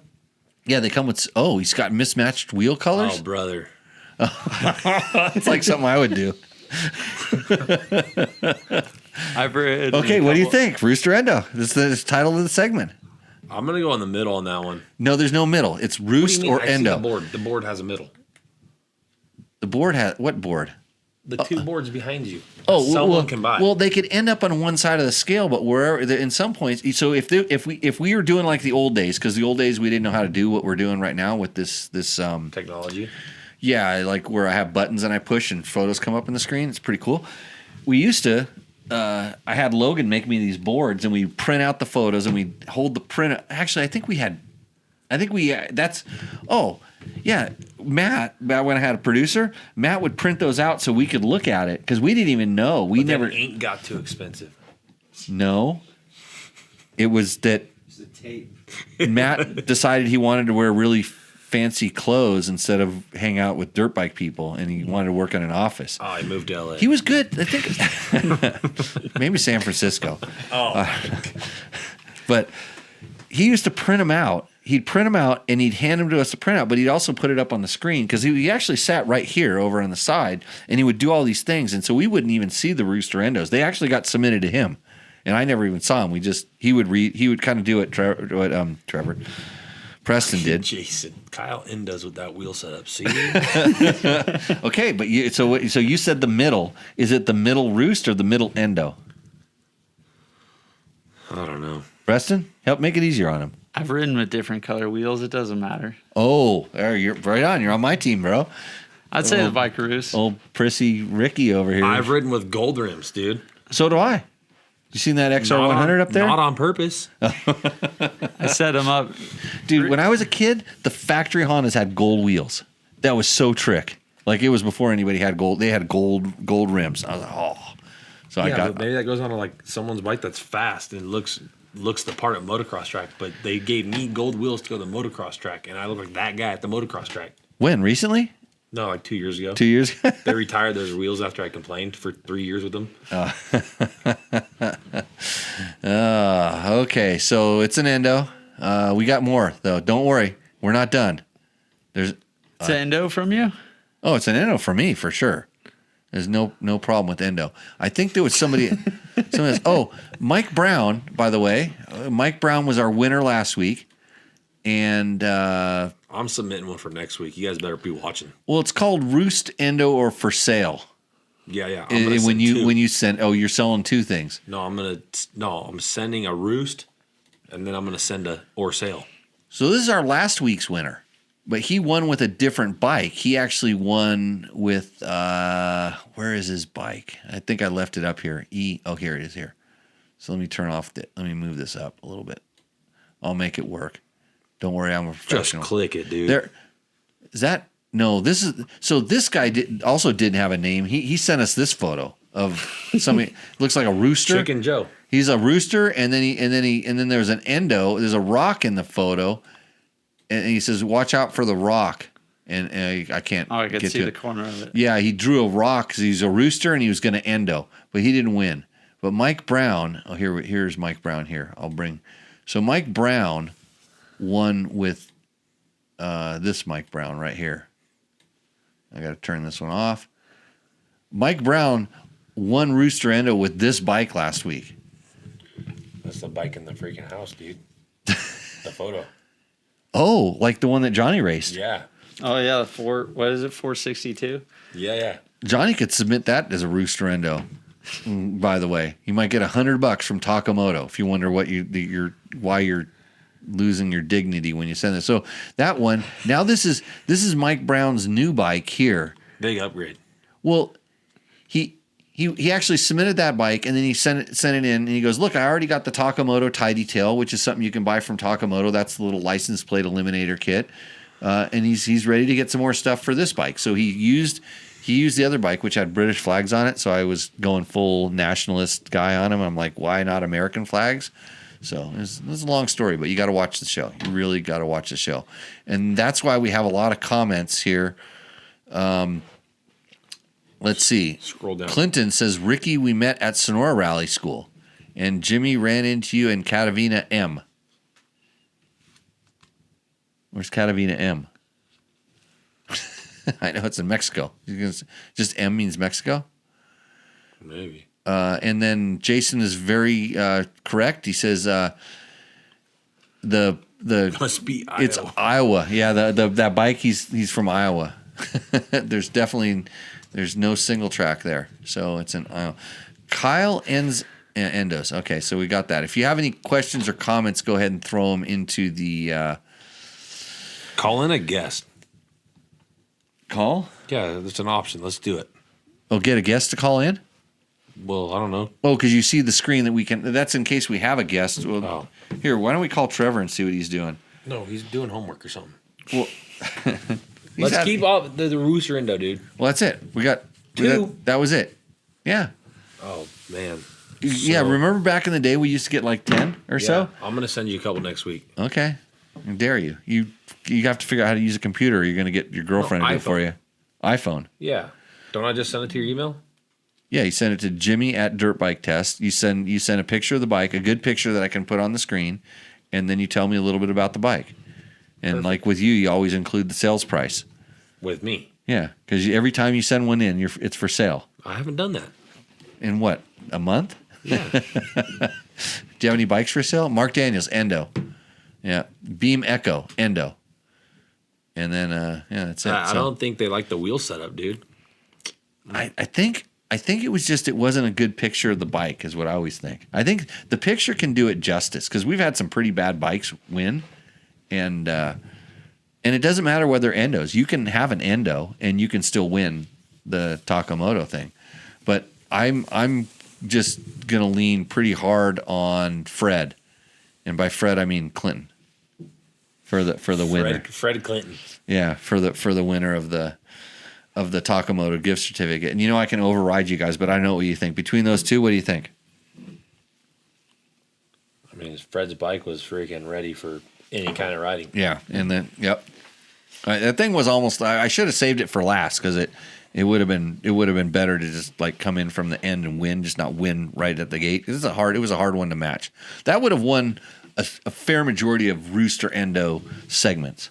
I would say that was, if there was a top 10 of Rooster Endo, I'll put that bike in top 10. For the bike itself, the photo is kind of mediocre, but it was a much better photo than Kyle's garage. Usually we go into the person's garage, and that's the other thing I don't like about Kyle's garage. Well, yeah, even if we get Kyle's photo on the garage, it's plywood. Well, yeah, we start looking around. See, he's got a picture of somebody you can't see. It's not like a Maybe girl. it's a TV. Yeah. Or it could be a TV screen, or is that the window, and that's his neighbor that's out there just going, "Your bike's rad, bro." He's got, his bike has a butt plug in it. I don't know why you need that. I mean, you need that in the garage. You can take it out after the thing. Let's see. We usually go around the garage. You got some extra parts, some stuff. Is that a DDC chain wheel? By the way, DDC, a sponsor of this show. There's an spare air filter hanging up there. I don't get enough of the garage here to even be happy. Like, there's just, look around the whole thing. Good call out on the 2-color wheels though, Ricky. That's a definitely endo in my book. So, but Clinton, you win. Send me an email. Reply to the email you sent me, whatever you need to do, and we will. I'm trying to find the right screen to pull back up. Yeah, and we'll get you hooked up with Taco Mike, and you will get your $100 gift certificate where you can. What does he need to get for that bike? Nothing. Yeah. There's probably things that he could get. I mean, there's always something. There's always something that, I mean, no bike is perfect. No. Yeah, I've never met the perfect motorcycle. Okay, let's see. I think if we go to one of our other, let's see. No, I don't want to do that segment. I want to do video comments. Very cool video. Yeah, so Special thanks to Dua Lipa. that was Get Her Done video. So I got to go to community here. There we go. So Trevor put up a video winning the world's toughest endurance race. A dirt bike takes on the Glen Helen 24 hours. So I was actually thinking about playing this video. I think I could actually. That's 24 hours long. No, it's only 17 minutes. But let's get to these questions, and maybe we'll end the show with this thing. Jack Christo Dual 197 says on our AJP PR7 riding impression video, which that other guy that asked the question should have watched this. Hopefully he did. He says it's not a 650cc, it's 600. Okay. Jack, not to tell you how to comment and stuff like that. It's called a PR7. Okay. That totally tells me that it's a 600cc bike, right? Preston? Am I right there? Yeah. Yeah. Like, I mean, what kind of bike are you racing? You're calling your bike's a what? A Sierra what? 450. Uh-huh. And it's 450 because it's a. Do they call it a Sierra 7 or a 5? No. No. Okay. I think the motor's like a 612 or something like that. He's getting a little particular. We should go down the list of how many times KTM has misnamed their bikes. Like Well, they have every friggin' like alphabetic letter, dude. Yeah. In their lineup. Yeah, it's Jack. You're barking up the wrong tree, and I'm comparing it to an XR 650. So I don't know what he's talking about there. I don't care. That's the best part. Kenny B. What does Kenny B say about my Tech Talk Taco Tuesday number 262? Audio is still awful. then maybe you should come here and fix it. Yeah, you know what, Ricky? That's so much nicer than what I was going to say. The best thing is that I actually think I went in and tried to fix the audio. So I went to Kenny B's channel. This is what I did. I'm like, you know what? Maybe Kenny B really knows something. I went to Kenny B's channel. He has like one video of guys jumping out of a helicopter with some like rock music. The music wasn't that bad, but it's like, what do you know about audio? And if I would play that video right now, but I get a copyright violation, and then all the millions of dollars that I made on that show that you said that audio is awful on, I would have to give it back to Facebook's or YouTube's or whatever this stupid show goes on. So there shows what you know, Kenny B. Joe Stratman is talking about Trevor's winning the world's. You know what Trevor did to win that race? What'd he do? Sandbagged. He didn't ride the open class? No, industry or something, right? Industry. Yeah. Imagine like somebody of Trevor's ability level, like, you know, starting to ride industry. That's a full sandbag move. I mean, when I did it back with the Dirt Rider team, I mean, I was way less washed up than Trevor is right now. You know what I mean? Yeah. You think Trevor's washed up? Well, next year we're gonna have yeah. Oh yeah, that guy saw.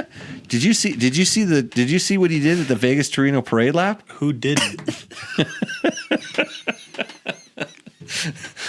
If you want to watch it again, I would actually put it. I wonder if I have that video clip in here. I might still have it someplace in the. Oh, let's see. We're gonna. He's airborne! Yep, I'm flying through the air. This is not good.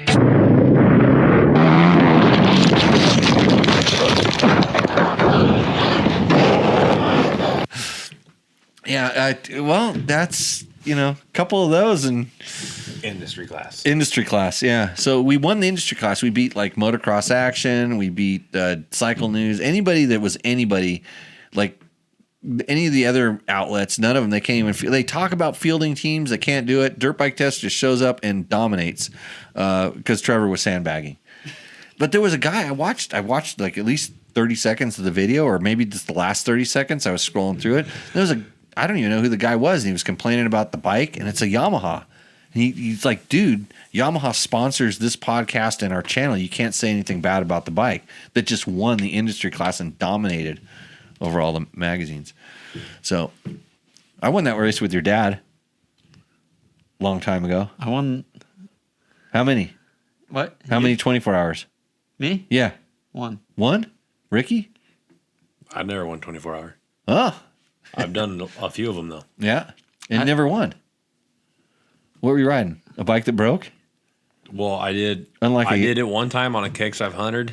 Oh boy. With Brandon Krause. Like we were just doing it for fun. Then I did it again on a 450 DX a long time ago. We had Ivan Ramirez come from Mexico like 10 o'clock at night to help us ride because we didn't know what we were doing. Who else is on the team? I don't even know, dude. It was a smorgasbord of people. Then Was it a pro team? No. Oh, just a bunch of buddies. Like expert, yeah. And then I did it on CR 250s, which is one of the bikes I have in my garage right now. For sale? No. And then did it with I think Mark Tilley a long time ago on a Kawasaki. Yeah. 2012 or something. Yeah. I did 3 times on dirt bike test bikes. Uh-oh. And then How many times did you win your class? Dirt Bike Test, didn't you do it once? That was Dirt Rider, wasn't it, where we had a kids team? Did you do a kids team with us in Dirt Rider on like a 150R or something? Wait, yeah, maybe. No, wait. I don't know. I broke my. I was supposed to ride the 24-hour on 150 one time, and I broke my leg right before it, and I didn't ride. Yeah, because I think we did a kids team one year at Dirt Rider when I was there. So that wasn't it. And then. Yeah, we probably... Because Trevor's always looking for anybody to ride with him. Yeah, me and Trevor rode together twice. Pro class. No, twice in the expert class when we were young, like 15 or 16. And we probably won the expert. I don't even remember. Then we were second overall in the pro class on the 300. The beta. The bait. Long time ago. Yeah, in 17. And then I think in 20, I rode a pro circuit 450X. And that's when you won. Yeah. Who was on your team? Me, Josh Mosman, Zach Commons, and Carlin Gardner. Oh wow! So was that a team Bones put together? Yeah. Yeah. He was always trying to win that thing. Even back when your dad and I were doing stuff, he was trying to get motocross guys. Him and Dave Chase were always trying to get motocross guys. These guys will smoke you, and like they could go fast for at least the first 4 hours, which really isn't that important. Yeah, Josh did a MXA thing on it, and then he was friends with Carlin and Zach, and then me and Schneike built the bike. Yeah. It was sweet. Yeah. Let's see. Can you? Oh, I was gonna say, can you read the name of that person that sent me that? They. The name of the person? Well, yeah, because here it's Emily, but when you look at it here, like, what's that? I don't know. What's that name? Who knows? Looks shiny. These are the kind of emails we get here. Preston, go ahead and read this. All right, dear Dirt Bike Test, it's great to connect with you. This is Emily from Outplorer. I just watched some of your YouTube videos. Your footage and editing are incredible.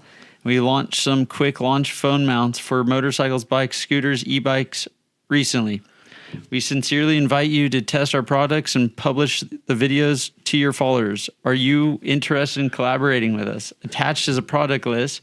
You can choose the one you prefer to test. We will provide you with the phone case that fits your phone as attached. I'm looking forward to your reply. Thank you. Well, Okay. You got a compliment. You're doing really good media. Okay, hold on. Emily,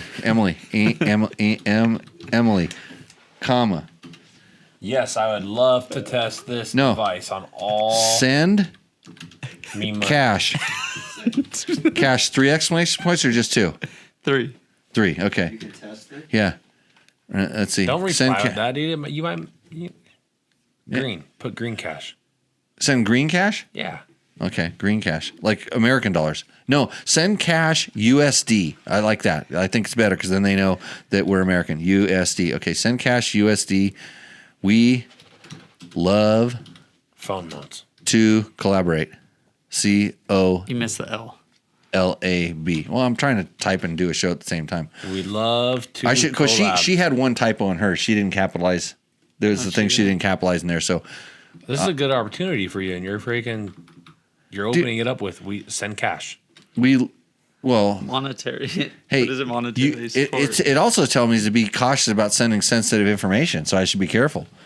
I get 10 to 50 of these a day. I mean, this just happened during the show, but I mean, they're over in China right now, so it looks like a ripoff of a quad lock, not the ones I use. So anyways, I sent it to her. All right, we'll wait for the reply. Oh, dude, Clinton. Yeah, Clinton, Fred already on it. Yeah. Anyway, so he's stoked. He already emailed me back, even though he's winning pretty easily. I thought I had the perfect submission. My name is Clinton Riviere, because it said Riviere's Construction Limited. Thanks for my entry, anyways. Have a good show, and it was sent from his iPhone. So I wonder if he has an excavator for sale. if anybody has an excavator for sale, Ricky's looking for an excavator because he wants to be a professional tractor driver as well. So. That's exactly what I want to be. That's his backup plan. Backup plan is tractor driving. I think that's an admirable tractor driving plan. I like that. So I'm trying to see if there's anything good on the YouTube. Sometimes we see we can answer a couple questions, but I think you know what. Hey, there's tractors from the Ritchie Brothers auctions. Ricky, he's all interested. We're driving right by it. Driving by it tomorrow. You can pick it up on the way home. Okay, so yeah, we are going by that thing. So okay, it's just a bunch of motocross stuff. What do you think about that cable? What do you think about the cable pull? Every vet rider is going to need one. Cable clutch? Yeah, I mean, I like it. Wait, do you have a choice on your rally bike? We're on a cable. I know. Do you have a choice? Can you get hydraulic? I'm sure. I mean, they make it on the motocross bikes. yeah, as recently. Okay, so wait a minute. This is going to break this is going to get clipped out and everybody's going to put it up and it's going to go viral. Why does factory Honda rally bikes have cable clutches on them? Are they better? I prefer a cable on all the bikes. Why? The feeling, the control, a lubed cable, a new perch, either like new works connection perch or something. Right. It beats a hydraulic feel every single day. Okay. Okay. Hey, I'm not. He made a perfectly good case, and this is the thing about so Eli Tomac definitely. Then this is the big news when Eli Tomac his bike picture showed up. He had a cable clutch on his KTM, and I wish I had a picture of it right here. I had one. Scroll up. Well, it was up here someplace. No, it's just a picture of his bike. But but you could zoom in on the photo. Dude. Well, someplace I had a picture of in photos. Maybe it's here. No, it's not there. That's a picture of Mike Young and the Big Gun Exhaust Girl. Woo! There was a picture someplace. There's Mike Young looking kind of like he needs a Grinder account. Okay. I'm trying to figure out where my screen is here again. So the cable clutch, if you look at the one they have in Tomac's bike, I mean, it's done right. You see how long and straight that thing was? Do you look at the picture of it, Preston? The lever? No, not the lever. It's a works connection perch, right? On Tomac's bike. It's a ARC. Oh, ARC. Yeah. Okay. Similar to or not similar, but ARC is what's on the. Yeah, they look like factory. It looks like factory stuff. Anyway, so it's the old and it has the adjustable. It's adjustable up at the lever. But if you see how straight they have that cable coming into the arm, you know this from some of the old Hondas. They had that big bend. Yeah, it was nasty. Right before that didn't work out as good. And so if you have a nice long straight and the way they have it stabilized at both ends, it's like a long, so it can't flex. And I'll bet you eventually they'll put protection over all that stuff, just because there's a lot of vulnerability there, especially with the spring that they have on that thing with the mud. Yeah, like to protect it would be good. Yeah. So, but yeah, he definitely prefers it, and it's funny because they said they learned a lot about their hydraulic clutch, and I'm the opposite. I prefer hydraulic. I always have since the very first time I rode a KTM with a hydraulic clutch. I was like, I like this feeling. I like the Magura, not the Brembo, if I'm correct. I have to get those two confused. But I like the older ones because they were so quick. Like the pull was a little harder initially, but it was kind of quick. And I don't use the clutch a lot, but when I wanted to use it, I don't have to move my fingers that much to get what I want out of it. And then you could position it because my small fingers, I had to position it so far in. The leverage ratio was really good there. Out at the end, horrible. But so those worked for me where they didn't work for most people. But I can kind of see it. And I also like the self-compensation feature. So when you do start smoking it, you don't get all this flop in the lever. But also with the cable, Yeah, and so like I said, I don't use or abuse clutches. If I used or abused clutches, I wouldn't like this because it's that first, when did you ever have to race XR650, Ricky? Never raced that? So XR600, XR650, and this is a Bruce Ogilvy thing. He always had us run our lever like I would consider it floppy. Like it was super loose. Always, it literally. You can hear it when you're hitting the chatter bump. It had to be flappy because when the clutch got hot, because those guys that rode the clutch, it would stop getting flappy, and that was because if you smoked a clutch and Bruce was around, you got in trouble. It was like you're an idiot, and you never heard the end of it, and you might not be racing that bike if you were that guy. You had to learn how to not do that. But I was never hard on the clutch, maybe because of this, because I remember smoking my first clutch on an XR80, and I didn't get to go riding that weekend. I learned how to not smoke clutches anymore. So, because you couldn't just get a part overnight, and my dad wondered what the hell I was doing. So, but it got tight. It did, it got tight, and you didn't feel it, and I didn't know any different at the time. But yeah, so there's a reason for it. So, But the Hondas now have hydraulic clutches, the motocross bikes and everything. Yeah. But I don't think they're the same. Well, they're different than the KTM ones, the feel. And I don't think I preferred it. I thought the new one on the Yamaha was much better. I didn't notice it as much, but then again, I'm the wrong guy to ask. I don't use clutches too much. So, okay. Did you get a reply yet? From Emily. over in China. Yeah. From Emily? Let me check to see. They're usually not that quick to respond. I mean, she sent out 22,000 of those emails. She's probably getting back to all of us. I'm probably the only one that demanded cash. No, I didn't get anything back yet. I'll check tomorrow morning before I leave. Because I might be able, the cash might be on its way, and I might just leave you guys out in the desert to go train for yourself. I don't need that $20. So, okay, everybody, that's it. These guys got to go to bed. It's past their bedtime. Ricky, Yeah. thanks for joining the show. Yeah, thank you for having me. Everybody's It's a pleasure. rooting for you. I wanted to ask you the hard-hitting questions, but I thought my following on the show would do it. So if you want hard-hitting questions for Ricky Brabec, put them in the chat, and then I'll get them on next weekend. I'll answer for Ricky Brabec. Can I have the permission to just answer the questions? Yeah. Okay. Yep. Okay, you're dismissed. Yes. You can leave. Now you can put that down. I did X amount of media. Yeah. You weren't wearing them. You How many did followers was that? 20 million? 20. I don't know. I didn't see how many millions. I forgot to I look. thought I saw it was up to like 26 million. or 26 something. million. Yeah. It's good. It's baby. a big 26 million currently. Yeah, big Yeah, payday. it's a big payday. But everybody just says Endo, and I think they're talking about my show. Hey, they can do their own show. Hey, Clinton. This is news for you, Ricky. Clinton has an entire excavating company for sale, so I can escape Canada. So he's a Canadian. Well, I don't need the whole company. I just need a excavator. Okay.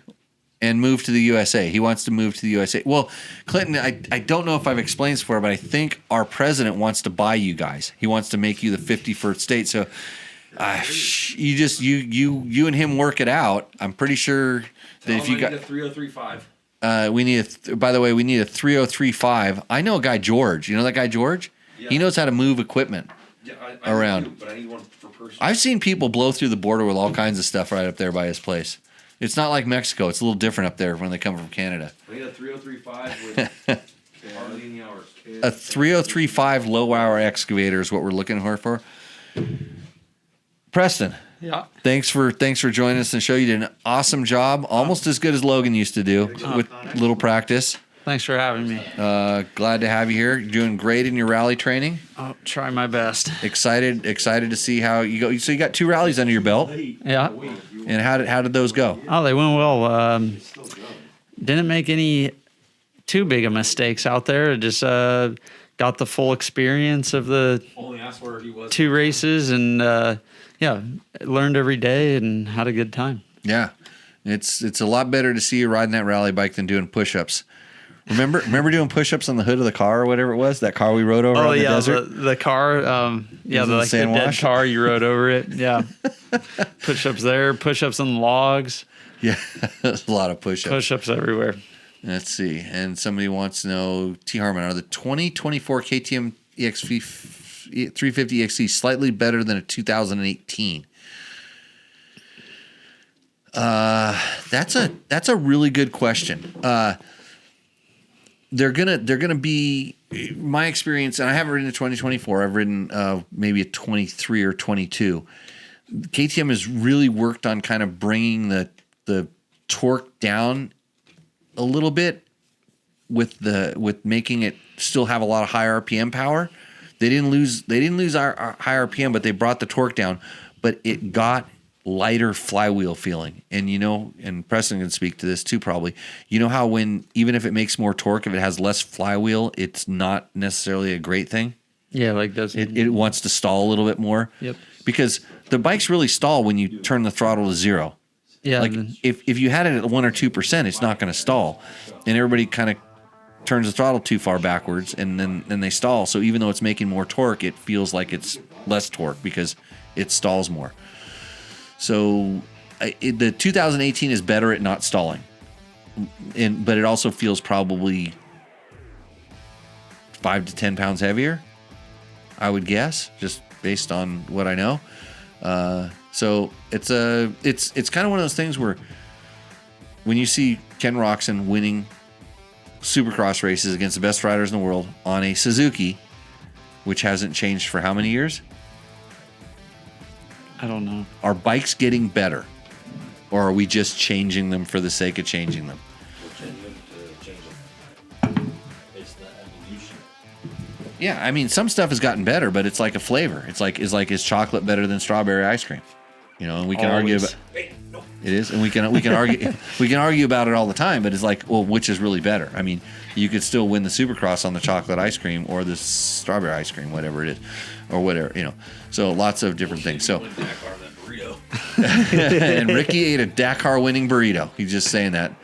So okay, well, I've thanked everybody, including myself. I'd like to thank myself for Ricky's pissed because I actually do this show. I'm kind of pissed too. I'll try to remember some of the stuff I did. I'm not going to upload it for a little while because I'm too busy. The cat just scared me. I'm going to go pet my cat.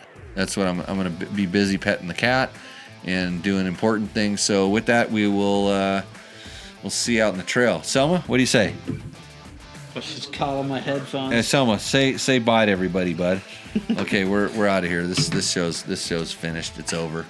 We're losing followers. Got to figure out how to turn it off. If you liked what you saw in this video, come check us out over at dirtbiketest.com on the webs. We have bike tests, product tests, a lot of fresh dirt, and you can even support us by clicking through our links. Hopefully, we'll see you out in the trail.